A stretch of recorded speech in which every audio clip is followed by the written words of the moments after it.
Thank you, Mr. Legenberg. Thank you for inviting me.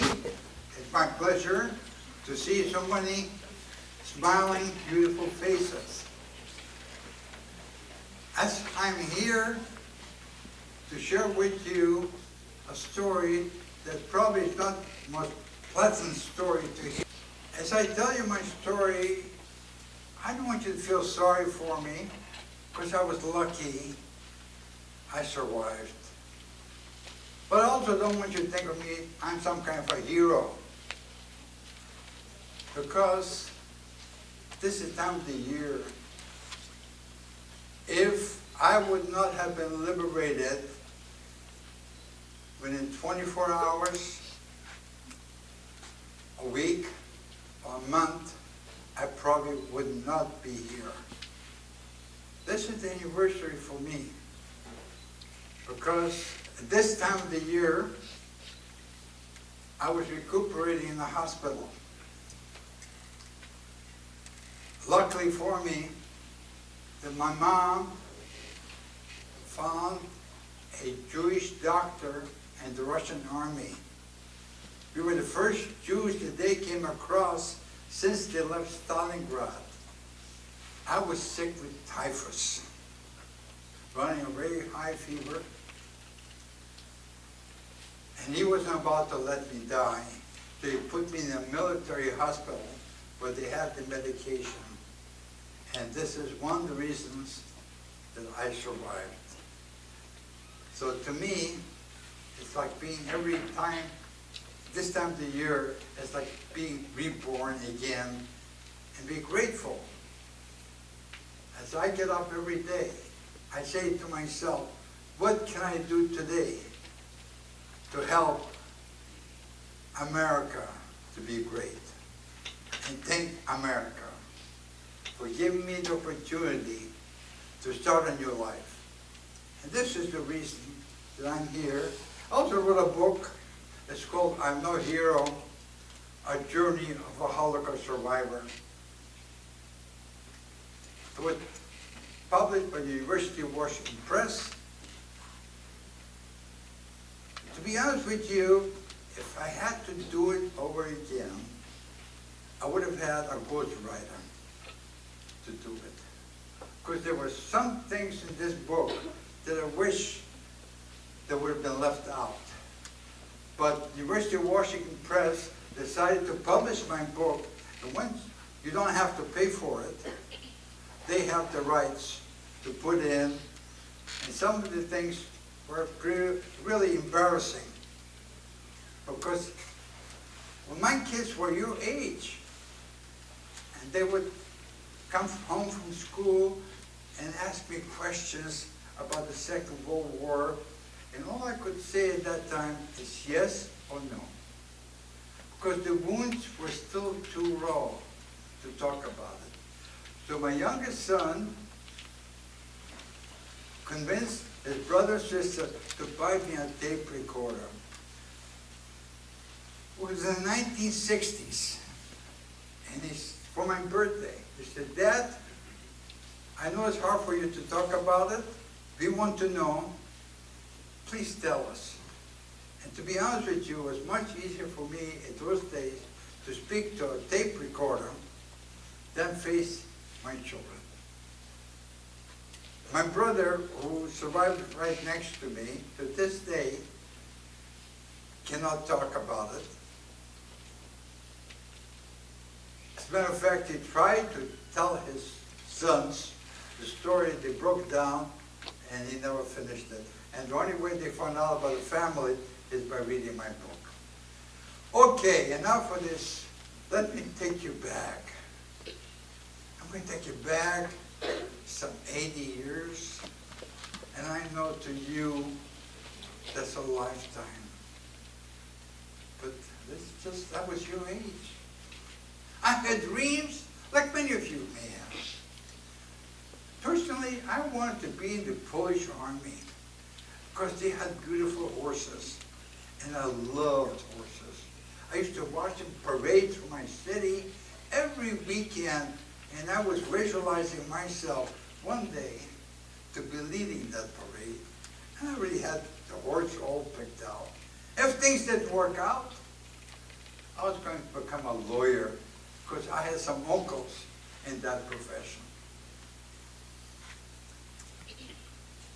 But in 1939, September, I was woken up because Nazi Germany attacked Poland.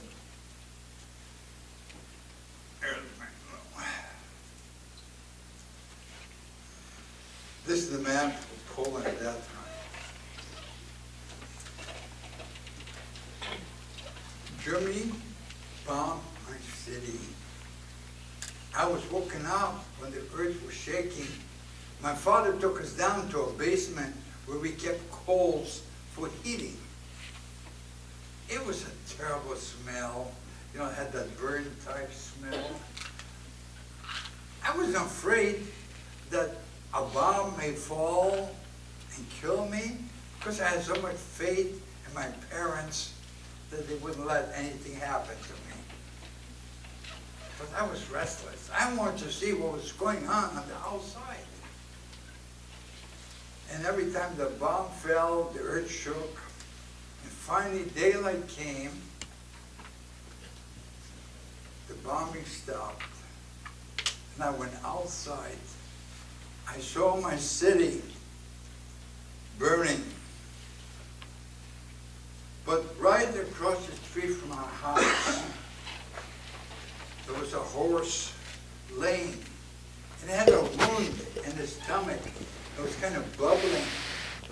And I was just mesmerized by that sight. I just froze.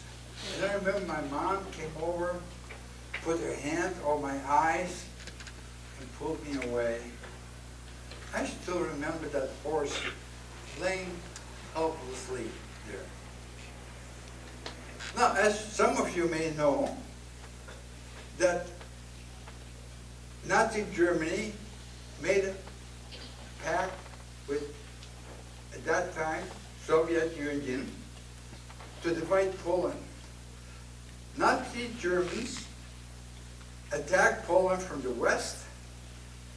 Communist Russia came from the east, and the place where I was born, which was Brody Sukhovola, that became part at that time of the Soviet Union. Now we had a textile store in the city of Brody. Under communism, you could not own any private enterprise. So a store was taken away from us. They made it into a cooperative. However, we were lucky. We had a farm outside the city of Brody, which was called Sukhovola, about 10 kilometers. So my father took the family out to the farm. My life did not change that much on the farm. I went to school. I was a good student. Probably things came easy. As a matter of fact, after 2 years after communism, I received a very special diploma. It was about this size, but it had a huge picture of Lenin. Some of you that may come from that part will know what I'm talking about. Lenin to communism was like a god. He was, everybody should emulate about Lenin. But the diploma to me was very special because it's called Otlitchnik, a student above A, and it was a very special diploma. When I brought it home, my father was not very happy to see a picture of Lenin, because as far as he was concerned, because of Lenin, he lost his store. Life was very threatening to him because we were a large owner of land, and the communists wanted him to turn over to a kolkhoz, commune type thing, and the people, the villagers, were looking to my father what he would do. And he was refusing to turn over the land to the Holocaust. And therefore we were threatened to be taken to Siberia. So we were living on short notices. Anything could happen. So my father was not very happy to look at Lenin. So I was going to have some discussions when school started in June with my teachers. I was going to squeal, even though the teachers told us, if you heard anything bad about communism, you should come and share that information with the teacher. Okay. My mom is right here. My brother is right here. The teacher is right there. And I'm on the end.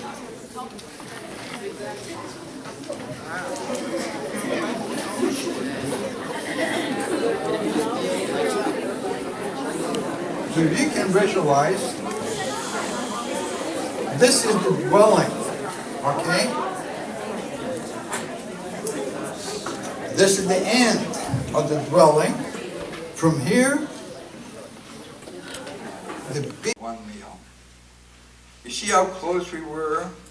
The one meal would be sent up to us at night. We had a little opening right over here. We put it between our bodies to keep it warm, so we could eat it the next day.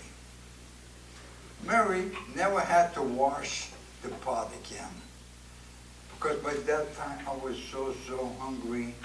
I had the privilege to lick every little drop of food that was still left in the pot. I can't possibly describe to you what it is to be so hungry. My brother, he would save his breath so he could eat it a little bit later. We were bored, so we slept a lot. But when he was sleeping, I stopped nibbling away on his bread. The bread from your own brother, I was hurt. And I turned to my mom.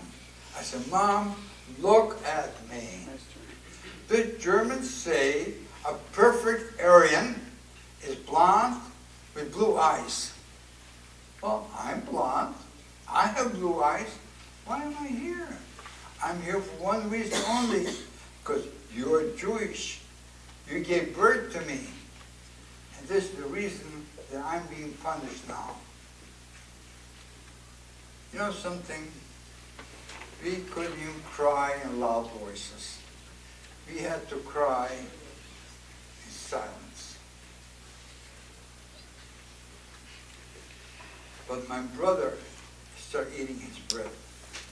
And I felt if I didn't get that extra piece of bread,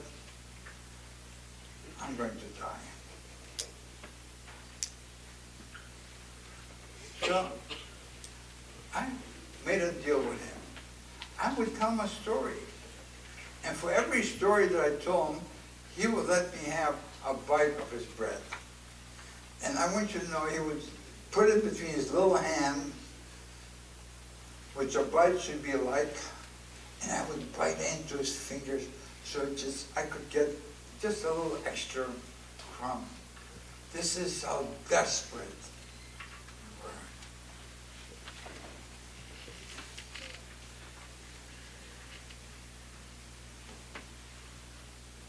You know, I have to share with you probably the most painful story that I'm to tell you.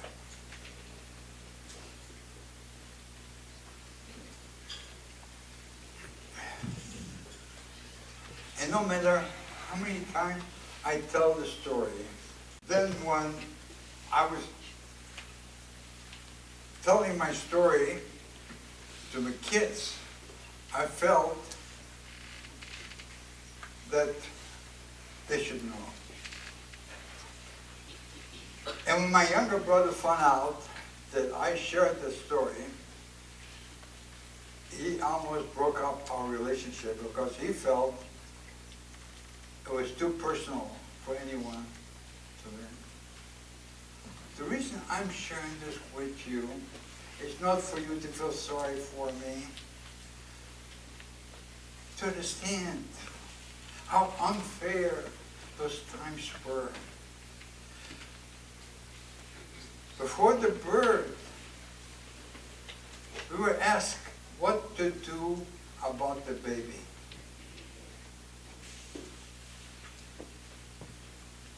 When the question came to me, even though we were infested with lice and fleas, we were starving, we were living from hour to hour in fear, I felt the baby would endanger my survival. And I did not want to die. I wanted to live. My brother claims he was never asked that question.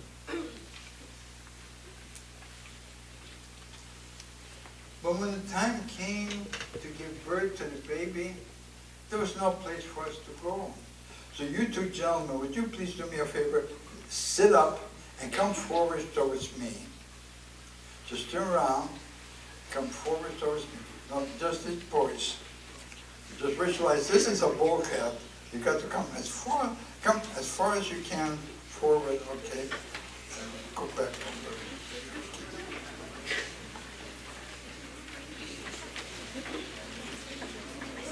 This is the position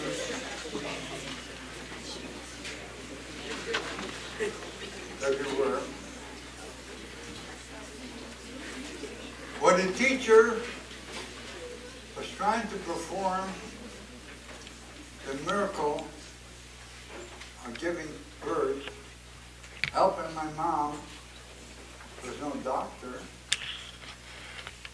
the next second, she committed murder. I tell you this, that baby was a girl.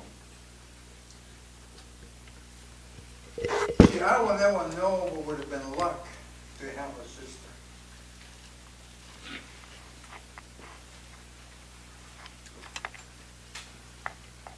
And the reason I share with you, I'm going to be 90 years old next month. I have to go to my grave with that guilt, wondering what if I would have voted the other way. This is the reason I share with you. Sometimes that we have to make decisions are so unfair to us. But however, whatever decision we make in any age, we have to live with those decisions.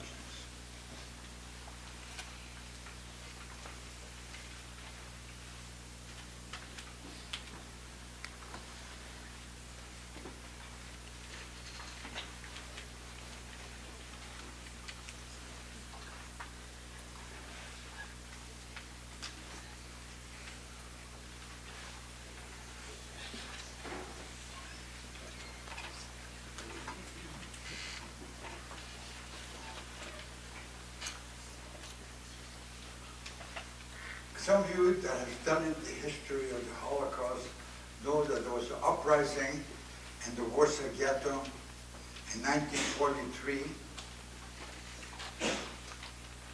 It didn't last long, but 42,000 were murdered by the Nazis and liquidation began. The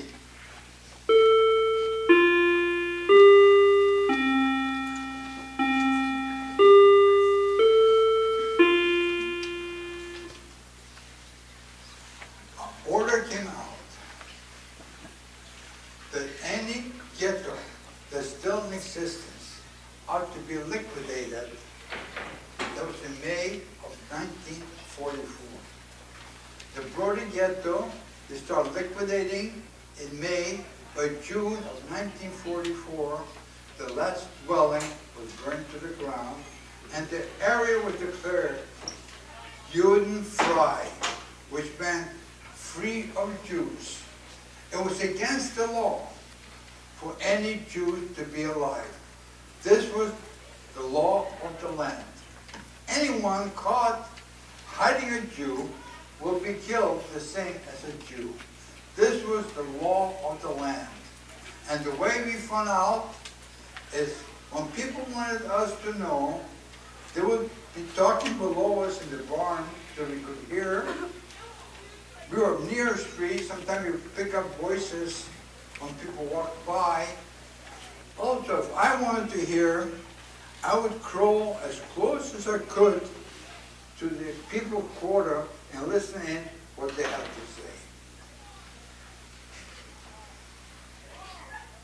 In September of 1944, a young Jewish couple with an 8-year-old daughter are found hiding in the forest, and they're brought into the village.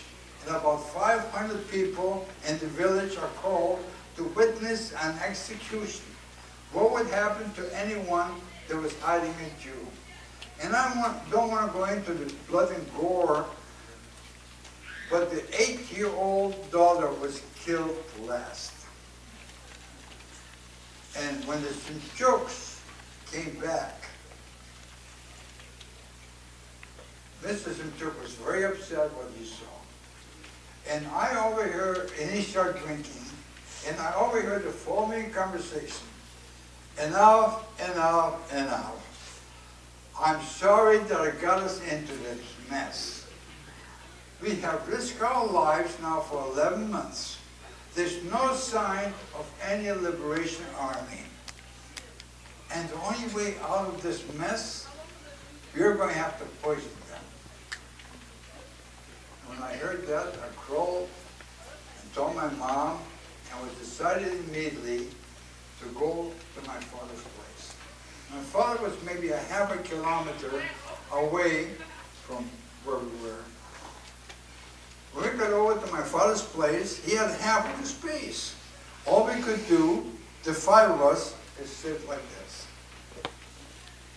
After 2 days, my father says, the 5 of us cannot survive this way. You 2 women, since you have Aryan papers. Aryan papers meant that you're not Jewish, false documents. You see, it was easy for females to get away with false documents. Jewish males had a much harder time because Jewish males were circumcised, and therefore they were very easily identifiable as Jews. See, the only other religion that circumcises for religious purposes are the Muslims. Now, in that part, we didn't have any Muslims. Most of them were Catholics, or the minority were the Jews. The 2 women went back. We didn't hear anything. We assumed everything was fine. A few days later, my father wakes me and my brother up, said, they must have seen you coming here. They're going to be torturing us to tell where your mom is. Here's my razor knife. Let's cut our throats. This way, at least your mom and Clara, which was the teacher, will survive. And my younger brother started crying and said, I don't want to die this way. I haven't done anything wrong. I've never even been in a fight with anyone. Why would anyone want to kill me? And besides, before they kill me, they would give me some food, so at least I won't die so hungry. You can't believe sometimes history, what happens. The guy that was leading a group to kill us, he was the nephew of the lady that was hiding my father. He could never assume that his aunt would be hiding a Jew. Besides, his cousin would have told him. But next dwelling where my father was hiding was a Polish man married to a Ukrainian lady. The Poles were in the minority in that village. So he assumed we may be in that area. Obviously, didn't find us. By December of 1943, excuse me, ahead of myself. December 1943, I'm a skeleton. Because we're sharing, the lady that was hiding my father doesn't know there are 2 more bodies there. Because she never comes up to visit. She just sends up the food. My father says the 3 of us cannot survive another day. He tells me, you're going to have to go and stay with your mom without the Semchuks knowing that you're there. Therefore, you can share the food. We thank you from the bottom of our hearts for coming to share your story with us today. We are truly blessed and promise to do our best to do our part to fight against prejudice, hate, and indifference every day of our lives. Here at Meeker Middle School, we have been learning the unbelievably sad stories and lessons of the Holocaust, and about such courageous and inspiring people like you. Most importantly, we feel like we are learning what our responsibilities are to live as citizens of this world today.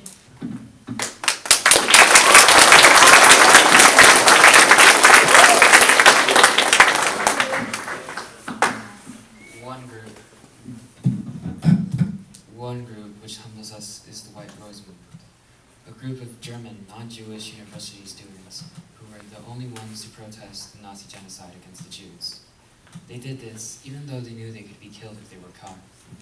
1 year after starting the resistance, the Nazis caught and executed White Rose members Hans and Sophie Scholl, and their friend Christoph. Hans' last words before he was hanged were, "Long live freedom." Mr. Friedman, as a symbol of our promise never to forget and to always do the right thing, even though it's not the popular thing, we each offer you the White Rose. Thank you.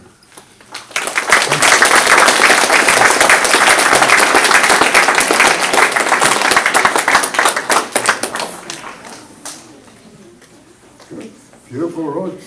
They smell so nice.